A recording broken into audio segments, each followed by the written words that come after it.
Yeah.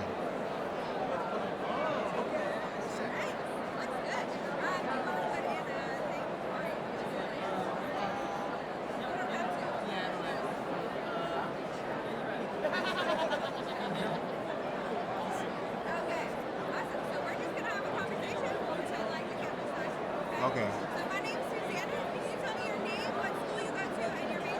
Okay, so I'm David Soyme. I'm from Queens College.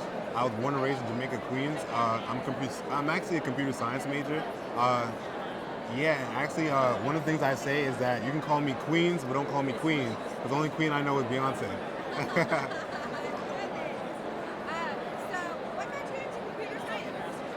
Yeah, so at a really young age, I was kind of forced to tinker, forced to use not the best of technology or whatnot, and honestly, it made me more adept at figuring things out. Like this doesn't work, so let me try this, and starting to fit those pieces together.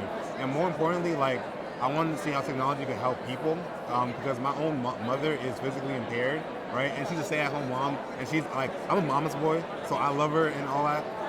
So I just wanted to see ways in which technology can help people.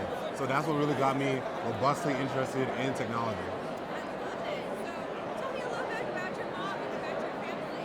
Yes, okay, so another thing that I say is I'm Haitian by relation. So both of my parents are from Haiti, right? They were born and raised there. They actually don't even have a high school degree, but they went ahead and said, let me take a leap of faith and do the American dream and go ahead and make sure my kids are in America, right? So my older siblings are actually from Haiti, right? So I was the first one born and raised in America. So I consider myself pretty privileged in a way, but not in a way that's like, oh, I'm tooting my own horn, but in a way that humbles me, that makes me grounded. And honestly, their stories and the way that they are passionate and motivated about being selfless is so inspirational for me.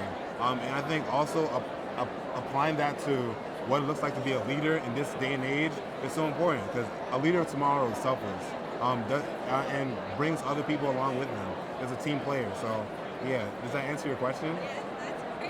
Nice. Yes.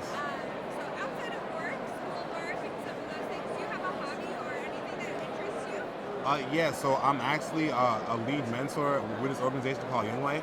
So they're a nonprofit that is actually like Christian, and they go into different schools and places of adversity for students and minorities, right? And as well as other students who are also privileged as well too. And they go ahead and say, let's build a relationship.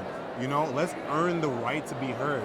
And I think actually RSM's narrative of being under us being understood aligns very well with that sort of narrative of earning the right to be heard. So that means being relational, valuing people, valuing their schedule, valuing the fact that they have a context, and with students especially, right?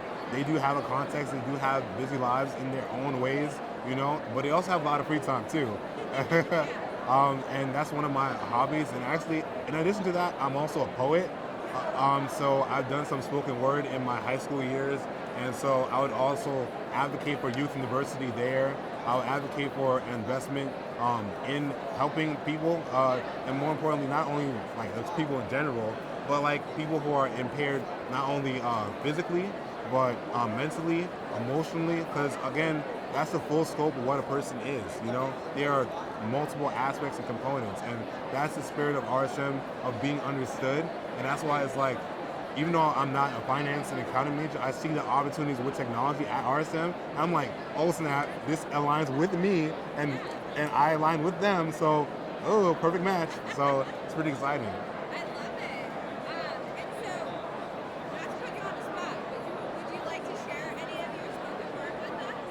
Um, I don't know any off the top of my head, but actually a little brief. So you never said my name, and that burned my soul. You came at me when I was young, but now I'm old, and you provided food and coverage, and that was great. But now it's too late.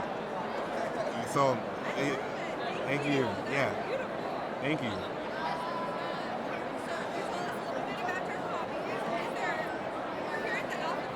Yes.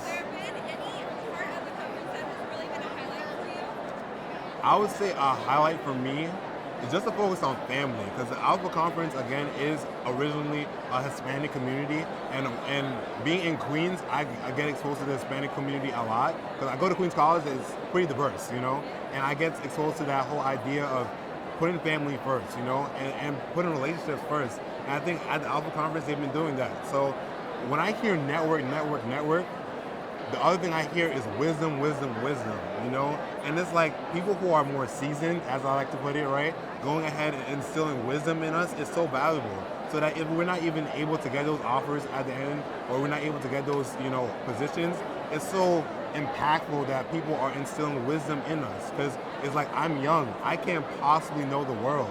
But if someone is able to take even a minute or two to go ahead and say, here are some things that I went through, here are some rejections that I had, and here's a smarter way of going about it, then it goes much further. I love it. So, we've heard a lot about you, but one more question I have for you. Yes. What is the future state look for you?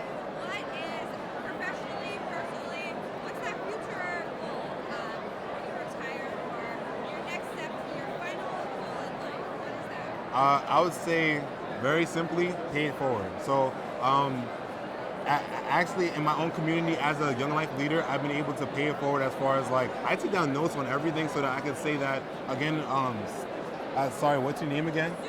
Susiana said this, and these are some tips that she gave me, and going ahead and going back to my community and saying, this is some stuff that I learned at the Alpha Conference. Like, it's not just about me, it's about my community and the people who have invested in me, encouraged me, and said, hey, you belong here, And so, for me, in the future, when I'm more seasoned and I'm able to go ahead and give back and pay it forward, I want it to look like volunteering. I want it to look like a mentorship programs, right? For especially communities who don't necessarily have the access to that, right? We have an education system that is crippled, that is dated, and in order to go ahead and offset that, being dated, we need to go ahead and have robust programs where we invest in youth and at a young age say, here is a mentor.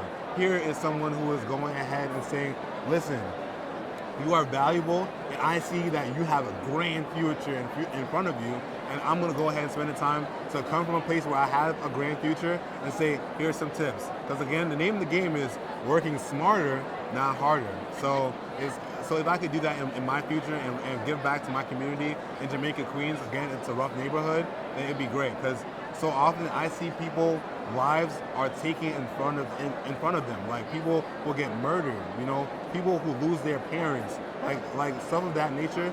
It's sad, and it can depress somebody, but instead I see it as motivation. I see it as, now I need to go ahead and invest back in those people and make sure that they have a future and they have a purpose and a belonging and in what they are passionate about.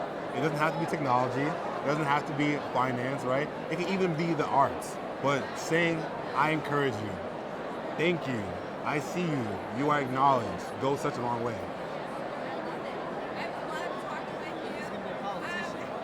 I have one more question for you. Yes. Look into the camera and say BU at RSM. Me, you, RSM. BU and RSM. Oh, BU at RSM, okay. BU at RSM. Perfect. Awesome. Thank you so much. Grab your mic, he'll give you a copy of that. Okay.